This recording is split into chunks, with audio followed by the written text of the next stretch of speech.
வணக்கம். குளோரியானி, நாம் தமிழர் கட்சி. அதாவது எப்படா எதடா பண்ணலாம், என்னத்தை தின்னா பித்தம் தெளியும் அப்படிங்கிற மாதிரி தான் திமுக அலைஞ்சிட்டு இருக்கு. எதையாவது பண்ணிடுவாரா, ஏடா குணமா பண்ணிட்டாருன்னா கைது பண்ணிடலாம், இல்லை ஜெயிலில் போட்டுடலான்னு ஒரு பகல் கனவு கண்டுகிட்டு இருக்கா அப்படின்னு தெரில. ஜெயிலுக்கும் வழக்குக்கும் அஞ்சாதது நாம் தமிழர் கட்சி அப்படின்னு பார்த்தா அதன் ஒருங்கிணைப்பாளர் அதற்கும் ஒரு முன்மாதிரி தான் அப்படின்னு சொல்லணும். ஏன்னா அவரை பார்த்து தான் வழக்கு போடு, நீ என்ன வேணாலும் பண்ணுன்னு நாம் தமிழர் கட்சி பிள்ளைகளும் வந்து ஒவ்வொரு போராட்டங்களையும் ஆர்ப்பாட்டங்களையும் முன்னெடுப்பாங்க. அப்படி இருக்கும்போது தலையே எப்படி இருக்கும், அதாவது தொண்டர்கள் வந்து இல்லை உறவுகள் வந்து தலைவரை பார்த்து அப்படி இருக்காங்கன்னா தலைவர் எவ்வளோ உரமேறி எவ்வளோ ஒரு முறுக்கேறி போய் இருப்பார். அவர் இதுக்கு பற்றியெல்லாம் கவலைப்படுற ஆளே கிடையாது. இன்னும் ஒன்று வந்து இதில் வந்து நீங்கள் கைது பண்ணுறதுக்கெல்லாம் மான குறைச்சல் படவோ வெட்கப்படவோ இங்கே எதுவும் இல்லை. ஏன்னா திமுக அதிமுக அரசுகள் மாதிரி சாராயம் காய்ச்சிட்டு ஒன்றும் அவரை வந்து நீங்கள் கைது பண்ண போகிறதில்ல.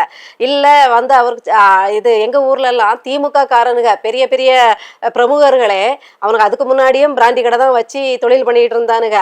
அப்புறம் டாஸ்மாக் வந்த பிறகு அந்த சொரிஞ்சவன் இந்த குஷ்டரோகி கை சொரியாமல் இருக்காது அப்படிம்பாங்க, ஆடின காலம் பாடின வாயும் சும்மா இருக்காதும்பாங்கல்ல, அது மாதிரி அதில் ருசி கண்ட பூனைகள். அதனால இப்போ திமுக பிரமுகருங்கிற பேரில் நடந்தாலும் அல்ல கைகளை வச்சு டாஸ்மாக்லேருந்து மொத்தமாக வாங்கிட்டு வந்து அதை வந்து கள்ளத்தனமாக விற்கிற வேலையிலலாம் ஈடுபட்டு இருக்காங்க. பார்த்தீங்கன்னா திமுக பிரமுகர் தான். ஆலயத்தில் வேற இவங்க முட்டிகால் போட்டு ப்ரேயர் பண்ணி டீக்கனரை மாற்றிடுவாங்க, போதகரை மாற்றிடுவாங்க, இவங்களே டீக்கனர் ஆயிடுவாங்க, அவங்க மனைவி பெரிய இதில் வந்துடுவாங்க அரசியலில், அப்புறம் ஒரு ஸ்கூலில் பெரிய தாளாளர் ஆயிடுவாங்க. அப்படி இப்படின்னு இவங்க கை வைக்காத கால் வைக்காத இடமே இருக்காது, தவிடுபடியாக இல்லாமல் விட மாட்டாங்க. முக்கியமாக பார்த்தீங்கன்னா இந்த திமுகவின் ஒவ்வொரு பிரமுகரோட பின்பு வரலாறு இல்லைன்னா ஆரம்ப காலம் எதுன்னு பார்த்தீங்கன்னா சாராயம் விற்கிறது, சாராயம் விற்கிறது, சாராயம் விற்கிறது, பிராண்டி கடை நடத்துறது, இப்படி தான் இருக்கும். அதனால இப்போ நீங்கள் கைது பண்ணிட்டு போனீங்கன்னா அண்ணன் சீமான் அவர்கள் ஒன்றும் இந்த கள்ளத்தனமாக சாராயம் வித்த வழக்கு அப்படின்னு கைது பண்ணிட்டு போக போகிறதில்ல. இல்லை சட்டத்துக்கு புறம்பா கல்குவாரி வச்சு நடத்துறாரு, அப்படி மலையை பாலமாக வெட்டி தள்ளி வந்து விற்கிறாரு அப்படின்னு கைது பண்ண போறீங்களா? இல்லை வந்து இவர் வந்து மணல் அள்ளி விற்கிறாருங்க, பெரிய மணல் குடோன் வச்சு ஒரு மணல் வியாபாரியா இருக்கிறாரு, கட்ட பஞ்சாயத்து பண்ணி மணல் கரிகாலனுக்கெல்லாம் டஃப் கொடுக்குற மாதிரி மணல் அள்ளி வித்துக்கிட்டு இருக்காரு அப்படின்னு கைது பண்ண போறீங்களா? இல்லை வருமானத்துக்கு அதிகமாக சொத்து சேர்த்துட்டாரு, ஊழல் பண்ணிட்டாரு, லஞ்சம் வாங்கிட்டாரு, அங்கே இப்படி பண்ணிட்டாரு, ஈடி சோதனையில் நாங்கள் வந்து 70 கோடி மூட்டையில் இவ்வளோ அள்ளணும், அவர் பிணவரையில் பணம் எடுத்த மாதிரி நாங்கள் வந்து அவரோட அறையில் வந்து மூட்டையாக பணம் எடுத்தோம் அப்படின்னு கைது பண்ண போறீங்களா? இல்லை. ஆக மொத்தத்தில் அவர் வந்து சட்டத்துக்கு புறம்பா இதை செஞ்சாரு, அவர் வந்து ஒரு சட்டத்தின் முன்னாடி ஒரு குற்றவாளி அப்படின்னு நீங்கள் கைது பண்ண போறதில்ல. மிஞ்சி போனால் நீங்கள் கைது பண்ணுறது எதுக்கு கைது பண்ண போறீங்க? எப்படி அன்றைக்கு வெள்ளையனை எதிர்த்து சுதந்திர தன்னுடைய உரிமைக்காக இந்திய நாட்டில் உள்ள அனைத்து தரப்பு மக்களும் தலைவர்களும் போராடி சிறை சென்றார்களோ அது மாதிரி இன்னைக்கு ஆரிய திராவிடத்துக்கிட்ட மாட்டிட்டு இருக்கக்கூடிய தமிழர் இன விடுதலைக்காக தான் உரிமை கோரி அவர்களுடைய அடிப்படை உரிமைக்காகவும் அவருடைய அடிப்படை உரிமை பறிக்கப்பட்டதற்காக கண்டன குரல் எழுப்பியதற்காகவும் கண்டித்து பேசியதற்காகவும் ஆர்ப்பாட்டம் பண்ணுவதற்காகவும் விவசாயிகள் பக்கம் நிற்கிறதுக்காகவும் ஏழை எளிய மக்களின் வாழ்வாதாரத்தை நீங்க உடைக்கும் போது, நாசகார திட்டங்களால் உடைக்கும் போது அவங்க பக்கம் நின்று ஆர்ப்பாட்டம் பண்றதாலும் மட்டும்தான் நீங்க கைது பண்ண முடியுமே தவிர அதுக்கு முன்னாடி சொன்ன எந்த கொலகார குற்றத்துக்கும் இல்லை அடாவடி குற்றத்துக்கும் இல்லை பணம் லஞ்சம் லாவணிய பினாமி சொத்து சேர்க்கறது அப்படி இப்படின்ட்டு ஊரை ஏமாத்துற விஷயங்களுக்கு அவரை வழக்கு தொடுத்து நீங்க கைது பண்ண முடியாது. ஏன்னா அவர் அப்படிப்பட்டவர் கிடையாது. நீங்க கைது பண்ணீங்கன்னா அவரு மக்கள் பிரச்சனைக்காக மக்களுக்காக தான் ஜெயிலுக்கு போகணுமே தவிர அவர் ஒரு குற்றம் செஞ்சு போறாரு அப்படிங்கிறது கிடையவே கிடையாது. அதே மாதிரி என்னன்னா அப்படி பார்க்கும்போது நேரு இத்தனை வருடம் ஜெயில இருந்தாரு, காமராஜர் ஐயா இத்தனை வருடம் ஜெயில இருந்தாங்க, அவங்க இப்படி காந்தியடிகள் இப்படி கஷ்டப்பட்டாங்க அப்படி கஷ்டப்பட்டாங்க, அவர் ஒரு தியாகி அப்படிம்பீங்க இல்லையா, அதுதான் அண்ணன் சீமான் அவர்களுக்கும் பொருந்துமே தவிர உங்க திமுக அதிமுக மாதிரி ஈடிக்கு பயந்தும் 10 ரூபா பாட்டிலுக்கு மேல வித்து வாயில போட்டோம் அப்படிங்கிறதுக்காகவும் கைது பண்ணிட்டு போய் ஐயோ நெஞ்சு வலின்னு படுக்க போற ஆளு கிடையாது. அவரை நீங்க எப்ப கைது பண்ணாலும் அதுக்கு முன்னாடி மக்கள் பிரச்சனையா தான் இருக்கும், இல்ல ஒரு நேர்மையான விஷயத்த அவர் கையில் எடுத்து போராடியதற்காக தான் இருக்கும். அதனால அந்த ஜெயில் இல்ல அந்த வழக்கு அப்படிங்கிறது அவருடைய தலையில் சூடும் கிரீடத்துல சேர்க்கப்படுகின்ற வைர கற்கள்ல கூடுதலா ஒண்ணுதானே தவிர கண்டிப்பா நீங்க வீசி எறியக்கூடிய கற்கள் கிடையாது அப்படிங்கிறத நான் தெளிவா சொல்லிக்கிறேன். அதனால அவர் அதுக்கு அசர போறதும் கிடையாது. நீங்க வழக்கு போட்டாலும் நீங்க ஜெயில வச்சாலும் அவர் இந்த மக்களுக்காக நான் சுண்ணாம்பா இருந்து ஒரு உதவியா இருப்பேனே ஒழிய தேஞ்சி சுண்ணாம்பா போனாலும் போவனே ஒழிய நான் வந்து பின்வாங்க மாட்டேன் அப்படிங்கிறதுல இப்ப நான் ஏங்க ஒரு என்ன சொல்றது சின்னத்தை பறி கொடுக்கும் போதே சின்னத்தை சூழ்ச்சியால பறிக்கும் போதே அவர் எந்த அமித்ஷா காலையும் விழலை, எந்த மோடி காலையும் பார்த்து ஓடி போய் பாஞ்சி போய் விழலை. அப்பவுமே அவர் எந்த பாஜக சார்ந்த எந்த ஆள்களையும் பார்த்து கெஞ்சவோ கதறவோ எனக்கு திருப்பி அந்த சின்னத்தையே தாங்கன்னு கேட்கவோ இல்லை. நீ எதை தரன்னு பார்க்குறேன், நான் அதிலே நிற்கிறேன் பாரு அப்படின்ட்டு உறுதியா நின்னாரு. நீங்க தேசிய பாதுகாப்பு முகமைங்கிற பேர்ல ஒரு சோதனையை நடத்தினீங்க அவருடைய ஆதரவாளர்கள் வீட்டுல, கட்சியின் முக்கிய பிரமுகர்கள் வீட்டுல. அப்பவும் அவர் யார் காலையும் ஐயா மோடி காலையோ இல்ல அவரோட கூட்டாளி அமித்ஷா காலையோ இல்ல யாரு தமிழ்நாட்டு பாஜக அப்போதைய தலைவர் அண்ணாமலை காலையோ அவர் விழவே இல்லை. அவங்க எல்லாம் எதிர்பார்த்தது அதுதான், வந்து விழுவாரு கொத்தா பிடிச்சிக்கலாம். இப்போ விஜய் மாட்டிக்கிட்டு முழிக்கிறாரு இல்லையா, சிபிஐக்கு போய் கரூர் கூட்ட நெரிசல் மரணம் சார்பா இப்போ வந்து சிபிஐ வழக்கு கோரி மோடிங்கிற பாம்பை ஒரு காலில் சுத்தி வச்சிருக்கு இல்லையா, அது மாதிரி தான் ஒரு காலகட்டத்தில் அண்ணன் சீமான் அவர்களை எதிர்பார்த்து அவங்க இந்த நாடகம்லாம் அரங்கேற்றினாங்க. அப்ப கூட அந்த பாம்புகளை தன் காலில் சுற்ற விடாமல் பார்த்து கொண்ட அதி விவேகி என்ன சொல்றது புத்திசாலி அப்படின்னு சொன்னா அது அண்ணன் சீமான் அவர்கள் தான். அவர் போய் கெஞ்சவும் இல்லை கதறவும் இல்லை பின்வாங்கவும் இல்லை, அவருடைய கண்ணி வலையில அந்த வலைக்குள்ள போய் விழவும் இல்லை அப்படிங்கிறதான் உண்மை. அதனாலதான் அந்த நெஞ்சுரமும் அந்த தன்னம்பிக்கையும் நிற்பேன் பாரு, நான் வந்து மக்களுக்காகவும் நான் கொண்ட கொள்கைக்காகவும் உறுதியா நிற்பேன், யார் பக்கமும் சாய மாட்டேன்னு நிற்கிறேன். அந்த ஒரு ஒற்றை ஒரு நிகழ்வு தான் நம்ம வந்து அவரை இன்னும் வந்து அந்த கட்சியில நாம வந்து பயணிக்கணும், இல்லை அந்த கட்சியில ஒரு ஆதரவாளராக இருக்கணும். நம்ம அந்த கட்சியில பெருசா எதுவும் நம்மளால பண்ண முடியாட்டியும் நாம ஒரு ஓட்டாளராட்டாவது இருக்கணும், நாம் தமிழர் கட்சிக்கு வாக்கு செலுத்தக்கூடிய ஒரு நபராட்டாவது இருக்கணும் அப்படிங்கிற ஒரு எண்ணத்தை கொடுக்கறதே அவருடைய இந்த செயல்பாடுகள் தான். அதான் இப்போ இந்த கைது கூட எதுக்குன்னு பார்த்தீங்கன்னா எல்லாரும் சமூக வலைதளங்களில் பார்த்துருப்பீங்க, தெரிஞ்சிருக்கும். நம்ம இன்னைக்கு நேற்று கடலம்மா மாநாடு அப்படிங்கிற ஒரு பெரிய மாநாடை அவர் முடித்து ஒரு பெரிய கடல் புரட்சி செஞ்சு முடித்தார் அப்படின்னு தான் சொல்லணும். வழக்கம் போல் கடலின் தன்மைகள், கடல் எப்படி ஒரு உயிரை முதல் ஒரு உயிரை பிரசவித்தது, அதனால்தான் நான் கடலம்மா அது தாயாக போற்றுகிறேன் அப்படிங்கிற காரண காரியத்தோடு அவர் கடலம்மான்னு பேர் வச்சதுக்கான விளக்கத்தை கொடுத்ததாகட்டும், அது உண்மை, அறிவியல் பூர்வமான உண்மை வேற. அவர் எதுவும் அதுல பொய்யும் சொல்லலை. அதுல இருந்து இந்த பிறந்த உயிர்கள் தான் நாம வரைக்கும் இன்னைக்கு வந்து பரிணாம வளர்ச்சியின் உச்சத்துல வந்து நிக்கிற மனிதர்களாகிய நாம் உருவாக காரணமே இந்த கடல் தாய் தான். அந்த தாயிலிருந்து வந்த ஒற்றை செல் உயிரினம் தான் இன்னைக்கு நம்மள பல செல் உயிரினமாகவும் பயங்கரமா யோசிச்சு அடுத்தவனை எப்படி முன்னேற விடாம தடுத்து எப்படி தமிழ்நாட்டை சுடுகாடாக்குறதுன்னு இன்னைக்கு ஆரியம் திராவிடம் வரைக்கும் மூளை வெடிச்சு தெரியுது இல்லையா. இதுக்கெல்லாம் காரணம் இந்த தாய் தான்.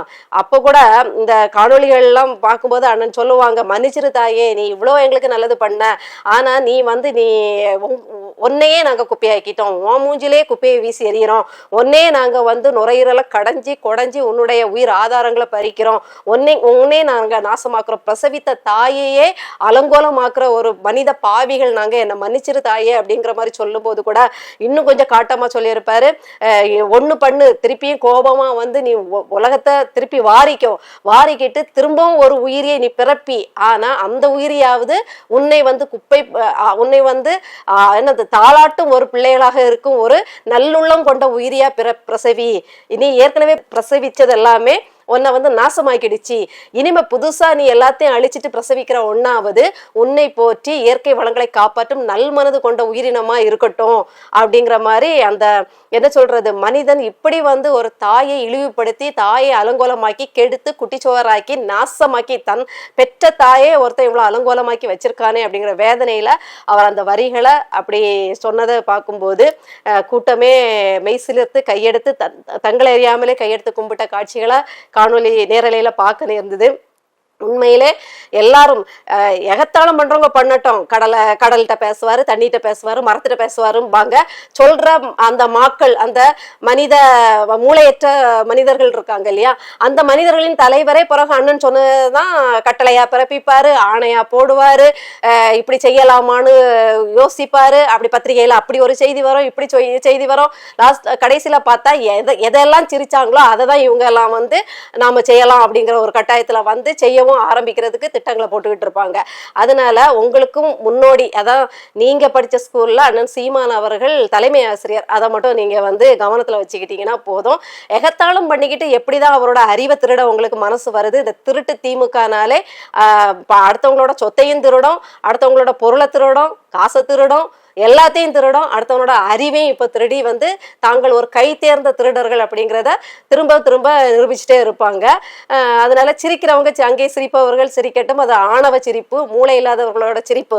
நம்ம சிரிக்கக்கூடிய சிரிப்பு அப்படிங்கிறது எதிர்கால சந்ததி சிரிக்கணும், எதிர்கால தலைமுறை இந்த உலகத்துல சிரிப்பா சிரிச்சு வாழணும், ஆரோக்கியமா இருக்கணும் அப்படிங்கிறதுக்கான அந்த யோசனையில தான் இதை எப்படியாவது மீட்டெடுக்கணும். இப்ப கெட்டு இனிமே உருவாக்க முடியாத ஒன்றை நாம எதுவுமே பண்ண முடியாது, இழந்ததுதான். ஆனா இருக்கிறத எப்படி போற்றி பாதுகாக்கணும் அப்படிங்கிற ஒரு இதுல போறாரு. அதே மாதிரிதான் இன்னைக்கு வந்து கையோட அவர் வந்து ஏற்கனவே மேய்ச்சல் நிலத்துக்காக அவர் போராடி ஒரு பெரிய கிளர்ச்சியை பண்ணி மாடுகளை மேய்க்க விட்டிருந்தாரு தேனியில.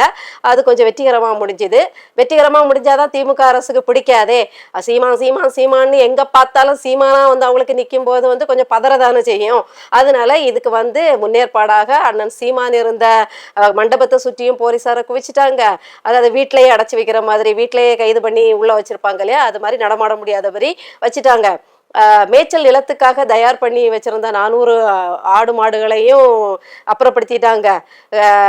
கொஞ்சம் நூற்றுக்கணக்கான போலீஸார் காவல்துறையை குவிச்சு அந்த மேய்ச்சல் நிலத்துக்கு போகின்ற வழிகள் எல்லாத்தையுமே அடைச்சி பேரிகேட்லாம் போட்டு தடுப்பு இதெல்லாம் போட்டு யாரையுமே போக விடாம முக்கியமான பிரமுகர்களையும் வந்து கொஞ்சம் நகர முடியாத அளவுக்கு கொஞ்சம் திட்டமிட்டு ஒரு மாதிரி காய் நகர்த்தி இதை வந்து வெற்றிகரப்படுத்த முடியாது, அப்படி படுத்திடக்கூடாது அப்படிங்கிறது. எங்க மேய்ச்சல் நிலம் என்னங்க, உங்க வீட்டு ஆடுகள் மேய்றதுக்கு உண்டான மேய்ச்சல் நிலத்துக்காக தானே அவர் போராடுறாரு. என்னவோ முதல்வர் ஐயா வீட்டுக்கு முன்னாடி இருக்க புல் தரையில வந்து உட்காந்து அதுக்கு மேய போறது மாதிரியும், 32 அமைச்சர்கள் 100க்கு மேற்பட்ட எம்எல்ஏக்கள் வீட்டுல உள்ள பண்ணை வீடுகள்லையும் நீங்க வந்து ஏக்கர் கணக்குல வாங்கி உருட்டி வச்சிருக்கக்கூடிய உங்களுடைய பண்ணைகள்ல வந்து உங்களுடைய மாமர பண்ணை, கொய்யா பண்ணை, அது வேற பண்ணை கூட உண்டு. அந்த பண்ணை வீடுகள்ல வந்து என்னவோ ஒரு 400 ஆடு மாடுகளை மேய்க்க விட்ட மாதிரி என்னவோ பதறீங்க, என்ன உங்க வீட்டு புல்ல திங்க போற மாதிரியும், என்னவோ உங்களோட தோட்டத்துல உள்ள மரஞ்செடி கொடிகளை அதுக்கு சாப்பிட்டு சந்தோஷமா இருக்க போற மாதிரியும், என்னவோ உங்க வீட்டு கழனி தண்ணியை குடிச்சு அதுக்கெல்லாம் பால் கறந்துட போற மாதிரியும், என்ன உங்களுக்கு இயற்கை அதுகளுக்குன்னு கொடுத்துருக்கு. நீங்க ஒரு எல்லைக்கோடு போட்டிருக்கீங்க, அந்த எல்லைக்கோடு வரைக்கும் அதுக்கு மேய்ஞ்சிட்டு போக போகுது. பேப்பரும் பிளாஸ்டிக்கும் தின்னுதான் இந்த ஆடு மாடெல்லாம் கடைசியில வளரணும், அதான் உங்க முடிவு. நீங்க மட்டும் நல்லா பண்ணைகள் வளர்த்து, அமைச்சர்கள் எம்எல்ஏக்கள் பினாமிகள் பேர்ல பண்ணைகள் வளர்த்து, ஆரோக்கியமா வளர்த்து, ரொம்ப சரியான விதத்துல அதுகளை வளர்த்து அங்க இருந்து கறியை வாங்கி நீங்க நல்லா ஆரோக்கியமா சாப்பிட்டுருவீங்க. ஆனா மக்கள் எல்லாம் இந்த பிளாஸ்டிக் பைய தின்ன மாடையும் ஆடையும் சாப்பிட்டு உயிர் வாழணும். உயிர் வாழல, கேன்சரோட வாழணும். அதாவது புற்றுநோய், இல்லைன்னா நுரையீரல் பிரச்சனை, தோல் அலர்ச்சி நோய்களால, குடல் நோய்களால கஷ்டப்படணும். அதானே நீங்க வாழ்வாங்கு வாழணும். எப்படியோ போங்க. இப்படி உங்க வீட்டு புல்ல திங்கிற மாதிரியே உங்களுக்கு ஒரு பதவிப்பு. அதனால இந்த வாட்டி ரொம்ப அந்த காவல்துறையை வச்சு இது பண்ணனால இவர்களோட மல்லு கட்ட வேண்டாம் நான் முடிவு பண்ணி இறுதியா இப்போ கொடுத்த ஊடக சந்திப்புல கூட என்ன சொல்லி முடிச்சிருக்காங்கன்னா, வழக்கம் போல திமுக அதிமுக பாஜக எல்லாரையும் என்னென்ன கேள்வி கேட்கணுமோ கேட்டுட்டு இறுதியா அவர் சொன்னது, இவங்க வந்து இதை செய்ய விட மாட்டாங்க. இன்னைக்கு நான் அதிகாரத்துல இல்லை, இதை வந்து எதிர்த்து குரல் கொடுக்கக்கூடிய இடத்துல தான் இருக்கேன். நான் வந்து அதிகாரத்துக்கு வரும்போது நானே ஆடு மாடு பண்ணை விவசாயம் வேளாண் செய்யும் போது ஏன் ஆடு மாடு அதுல வந்து நல்லாவே புல்லு தின்னுட்டு போக போகுது, ஏன் ஆடு மாடுகள் ஆரோக்கியமான தாவரங்களை சாப்பிட்டுட்டு போகுது, நானே அதை செய்யும் போது எனக்கு மேய்ச்சல் நிலம்னு ஒண்ணு இவங்க கிட்ட யார்ட்டையும் கேட்க வேண்டிய அவசியமே இல்லை. தாராளமா அந்த மேய்ச்சல் நிலங்கிறது நானே உருவாக்கி கொடுப்பேன். அது அதுக வந்து வாழ்வாங்கு வாழும் அப்படின்னு சொல்றாரு. அதுல இருந்து நமக்கு புரிய வந்தது, இந்த நேரத்துல இந்த நாசகார பயல்களோட நாம மல்லு கட்ட வேண்டாம். இவனுங்க வந்து நல்ல திட்டமிட்டு என்னவோ பண்ணி வச்சிருக்காங்க. இன்னைக்கு நம்முடைய ஆற்றலையும் நம்முடைய அறிவையும் இந்த பித்துக்குளிகள்கிட்ட நம்ம அடகு கொடுக்க வேண்டாம் அப்படிங்கிற ஒரு நல்ல ஒரு முடிவை எடுத்து பார்க்குறேன், நானே செய்கிறேன் அப்படின்னு சொல்லியிருக்காரு. கண்டிப்பா இந்த கனவுகள் மெய்ப்படணும். ஏன்னா இதை விட்டா வேற வாய்ப்பே நமக்கு இல்லை அப்படிங்கிறனால கண்டிப்பா சிதைக்கப்பட்ட கனவுகளையும் அண்ணன் சீமான் அவர்கள் திருப்பி அதை சேர்த்து வச்சிருப்பாரு. கண்டிப்பா தன்னுடைய கனவை இந்த நிலத்தில் நிறைவேற்றியே ஆவாரு. நீங்க எழுதி வச்சுக்கோங்க.